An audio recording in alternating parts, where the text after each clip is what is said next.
Hay ocasiones en las que no nos ponemos en los zapatos de algunos de los mexicoestadounidenses, ya que en Estados Unidos no los sienten como estadounidenses puros, y en México pues no los ven como mexicanos puros. Sin embargo, a pesar de este dilema, los boxeadores mexicoestadounidenses que han salido han dado mucho de qué hablar, desde los boxeadores como David Benavides, Bam Rodríguez o como las leyendas como Oscar de la Hoya y Orlando Canizales. En su momento existió un boxeador que se podría poner en debate si es el mejor boxeador mexicoestadounidense de todos los tiempos y que limpió el peso gallo en su época. El día de hoy, sumérgete en nuestra máquina del tiempo y regresemos al pasado para conocer la vida y carrera de la gran leyenda Manuel Ortiz.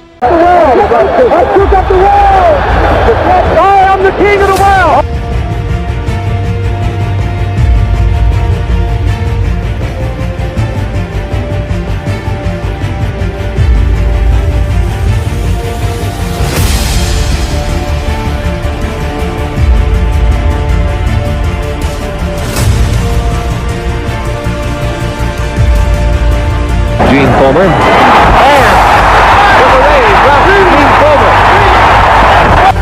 Está abriéndose más de la puerta. Mantequilla Nápoles se vuelve a comenzar sólidamente y gana por nocaut técnico. O sea que Mantequilla Nápoles gana con un derechazo a tonto todo. De manera ya es a la gana con la puya. Y ahí se van a tener que parar la pelea.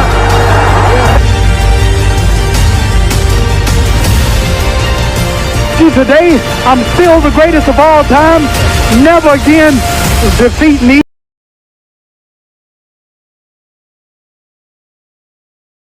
Manuel Ortiz nacería el 2 de julio de 1916, esto en Corona, California, Estados Unidos. Manuel Ortiz abandonaría la escuela bastante joven para volverse un camionero en California. En su momento, un promotor local lo eligió entre la multitud para sustituir a un boxeador que no se presentó en el evento principal de una velada amateur. A pesar de que Manuel Ortiz no tenía nada de experiencia, derribó 17 veces a este peleador. Ortiz se alzó como vencedor sorpresa y comenzó su camino en el paso amateur, donde ganaría los guantes de oro en la división de peso mosca. Manuel Ortiz debutaría el 25 de febrero de 1938 ante Benny Goldberg, y al menos en estos videos del canal los he acostumbrado a decirles que el boxeador del video siempre gana en su debut, pero aquí no fue así. Manuel Ortiz perdería por puntos en su primera pelea de debut, a pesar de que Ortiz se repuso y ganó 9 peleas más al hilo.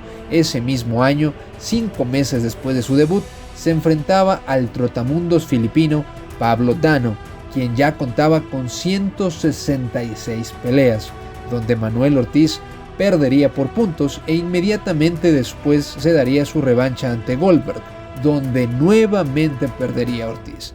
Ese mismo año, Manuel Ortiz enfrentaría a Richie Lemos, segundo boxeador mexicoestadounidense en ser campeón mundial, a quien Ortiz vencería en 2 ocasiones.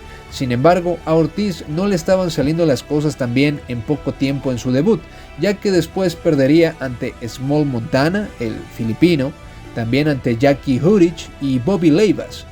El 15 de septiembre de 1939 enfrentaría al histórico Luz Alica, donde también, pues lamentablemente, perdería por puntos. Con 1 año y 8 meses como profesional, Manuel Ortiz ya tenía un récord de 17 victorias, pero también 9 derrotas. Sin embargo, desde aquí se vio la resiliencia de Manuel Ortiz, ya que posteriormente tuvo 17 peleas, esto hasta junio de 1941, donde había ganado 14 peleas, había empatado 2 y había perdido solamente 1, donde lo más destacable era vengar su derrota ante Jackie Hurich, aunque después llegaría Tony Oliveira, uno de los más acérrimos rivales de Ortiz, con quien se enfrentaría en 4 ocasiones. Oliveira ganaría la primera pelea de manera sencilla ante Ortiz, donde ambos se disputaban ser el mejor peso gallo del estado de California, pero esa derrota no hizo más que catapultar a Ortiz. ya que meses después de su primera pelea, Manuel Ortiz vencería a Oliveira por decisión mayoritaria, ganando el título del estado de California de peso gallo, y meses después derrotaría al boxeador filipino Little Pancho, quien ya tenía 144 peleas en su haber y con quien Ortiz no partía como nada favorito. Sin embargo, llegaría el 7 de agosto de 1942, donde tendría su revancha ante Luz Salica, pero esta vez sería por el título mundial de peso gallo. Salica era un peso gallo de elite, medallista olímpico. Derrotó grandes figuras como Midget Walgas o Sixto Escobar. Incluso se mencionaba que Salica era mejor que Panamol Brown, a quien se le acusaba de evitar varias peleas. Aunque también hay que decir la verdad, y es que Salica, previo a esta pelea, venía de demostraciones que pues no habían sido nada buenas, ya que en sus últimas 10 peleas había ganado 6 y había perdido 4, y en esta pelea incluso Manuel Ortiz, partía como claro favorito. La pelea fue un contraste total con su primer encuentro, cuando Salica había dominado la pelea y Ortiz había tenido dificultades para generar peligro. En esta pelea Ortiz alzó con el título, perdiendo apenas un asalto, a pesar de haber sido descolgado, y recibió la irrisoria suma de $250, apenas esto para cubrir sus gastos de entrenamiento. Salica por su parte se quejó ante la prensa de que él seguía siendo campeón, afirmando que una pelea a 12 asaltos no era la duración adecuada para un combate por el campeonato, a pesar de haber salido victorioso Salica en las negociaciones. Ortiz posteriormente noqueó a Salica en una revancha de 15 asaltos, silenciando las protestas del bocazas neoyorquino, quien alegaba que los referees estaban parcializados a favor del campeón y también los jueces.